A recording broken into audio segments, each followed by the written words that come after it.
नमस्कार, मैं डॉक्टर राकेश पाठक। भारत और कनाडा सरकारों के रिश्ते बुरी तरह बिगड़ चुके हैं।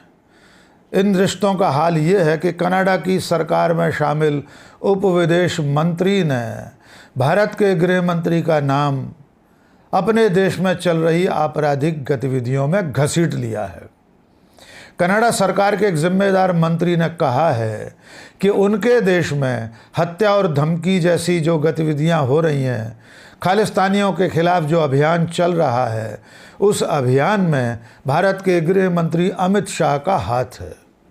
और ये बयान उन्होंने कनाडा की एक संसदीय समिति के सामने दिया है।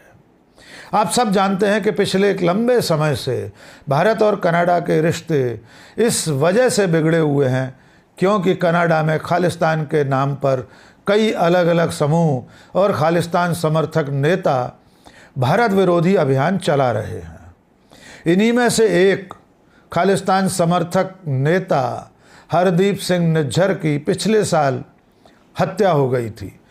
कनाडा के ब्रिटिश कोलंबिया में हुई इस हत्या के बाद से कनाडा की सरकार, वहाँ की पुलिस, वहाँ के नेता, यहाँ तक कि कनाडा के प्रधानमंत्री जस्टिन ट्रूडो भी उस हत्या में भारत सरकार का, भारत के राजनयिकों का, भारत की खुफिया एजेंसी रॉ का हाथ बताते रहे हैं।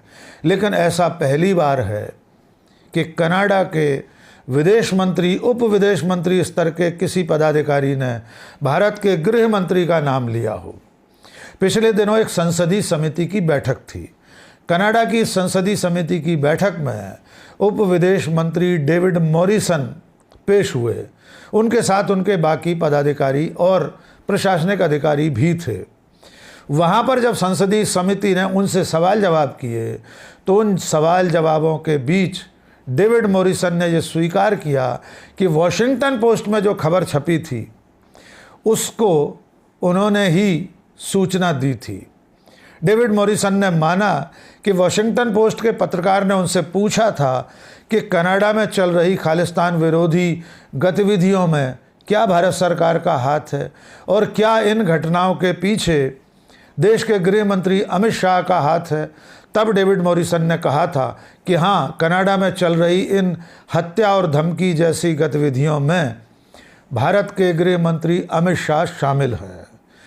वॉशिंगटन पोस्ट के पत्रकार ने पूछा था क्या ये वही व्यक्ति है। तब डेविड मॉरिसन ने कहा कि हाँ, ये वही व्यक्ति है। ये सारे सवाल जवाब कनाडा की संसदीय समिति के सामने हो रहे थे और इनमें जब डेविड मॉरिसन ने ये कहा कि उन्होंने वॉशिंगटन पोस्ट से स्वीकार किया था कि हाँ, ये वही व्यक्ति है, उनका आशय अमित शाह से था। इसके बाद पूरी दुनिया के सामने ये खबर एक बार फिर आ गई कि कनाडा की सरकार और वहाँ के उप विदेश मंत्री भारत के गृह मंत्री अमित शाह को वहाँ चल रही खालिस्तान विरोधी गतिविधियों के पीछे मानते हैं। इससे पहले ये तो था, इससे पहले कनाडा की सरकार, कनाडा की पुलिस, वहाँ के मंत्री भारत के राजनयिकों और भारत की खुफिया एजेंसी रिसर्च एंड एनालिसिस यानी रॉ का हाथ बताते रहे थे। ये पहली बार है कि कनाडा की सरकार में शामिल एक मंत्री भारत के गृह मंत्री का नाम वहाँ चल रही आपराधिक गतिविधियों में शामिल मान रहा है। उसका दावा है कि अमित शाह खालिस्तानियों के खिलाफ चल रहे अभियान के मुख्य निर्देशक हैं। उन्होंने अपने बयान में, अपने सवाल जवाब में ये भी स्वीकार किया था, ये भी कहा था कि अमित शाह भारत के प्रधानमंत्री नरेंद्र मोदी के सबसे करीबी सलाहकार हैं। इन बयानों के बाद एक बार ये बवाल फिर से गर्मा गया है।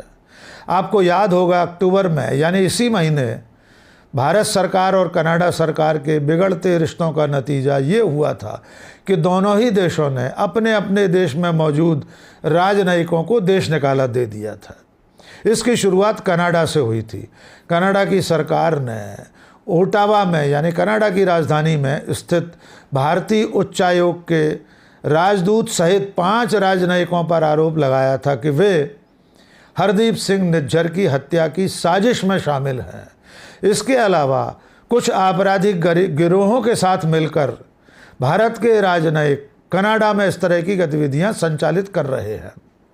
कनाडा की सरकार का आरोप ये था कि उनकी पुलिस ने यानी रॉयल कैनेडियन माउंटेड पुलिस ने जो जांच पड़ताल की थी उसमें इस तरह के सबूत मिले थे, इस तरह की बातचीत और संवाद के सबूत मिले थे जो ये साबित करते हैं कि भारत के उच्चायुक्त और राजनयिक इस तरह की गतिविधियों में शामिल हैं। उसके बाद कनाडा की सरकार ने भारत सरकार से अनुरोध किया था कि इन भारतीय राजनयिकों के ऊपर से डिप्लोमेटिक इम्यूनिटी यानी राजनयिक सुरक्षा हटा ली जाए ताकि कनाडा की पुलिस इनसे पूछताछ कर सके। भारत सरकार ने इसकी इजाज़त नहीं दी और इसके नतीजे में कनाडा की सरकार ने उच्चायुक्त सहित 6 राजनयिकों को देश छोड़ने का आदेश दे दिया था। इसके जवाब में भारत सरकार ने भी दिल्ली स्थित सहायक उच्चायुक्त यानी कनाडा के सहायक उच्चायुक्त सहित 6 राजनयिकों को देश निकाला दे दिया। उन्हें बीती 19 अक्टूबर की आधी रात से पहले देश छोड़ने का हुक्म सुनाया गया था। राजनयिकों के निकाले जाने से पहले भारत के राष्ट्रीय सुरक्षा सलाहकार अजित डोभाल और कनाडा के राष्ट्रीय सुरक्षा सलाहकार की एक बैठक सिंगापुर में हुई थी। इस बैठक में भी कनाडा के उच्चाधिकारियों ने भारत के राष्ट्रीय सुरक्षा सलाहकार के सामने इस बात के सबूत रखे थे कि भारतीय राजनयिक और भारत की सुरक्षा एजेंसी, खुफिया एजेंसी कनाडा में चल रही खालिस्तान विरोधी गतिविधियों में शामिल हैं।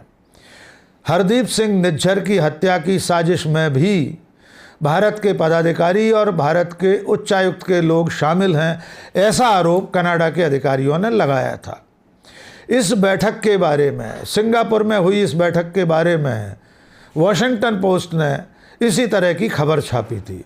सबसे पहले इसका खुलासा वॉशिंगटन पोस्ट ने ही किया था। तब से लेकर अब तक भारत और कनाडा के बीच रिश्ते लगातार बिगड़ते जा रहे हैं।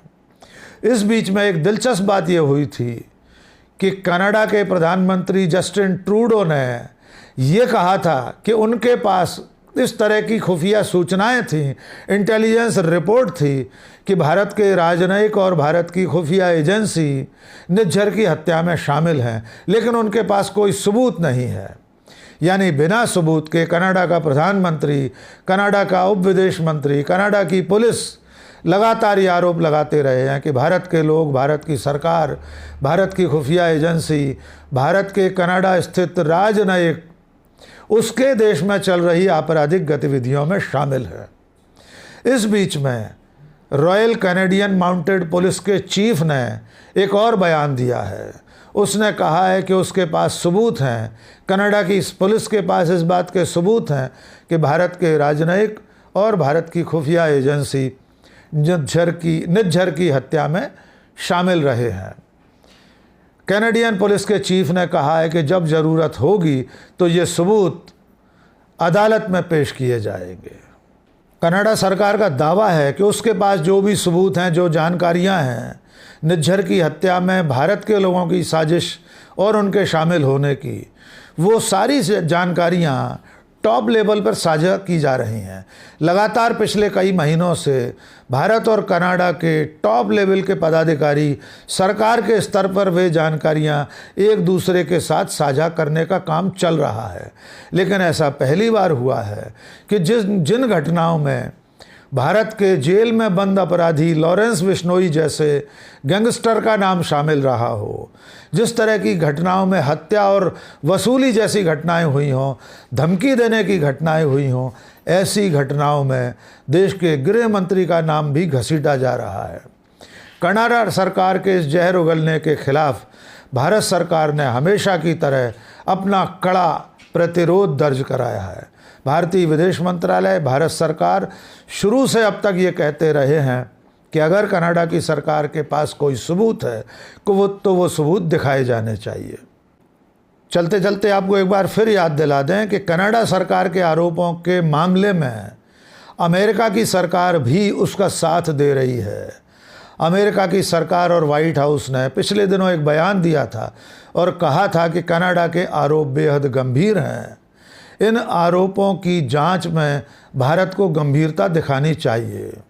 ये तब है जब अमेरिका में बसे हुए खालिस्तानी आतंकवादी गुरपतवंत सिंह पन्नू की पीठ पर अमेरिका हाथ रखे हुए है और यही पन्नू कनाडा के विदेश मंत्री के बयान के बाद एक बार फिर सामने आया है।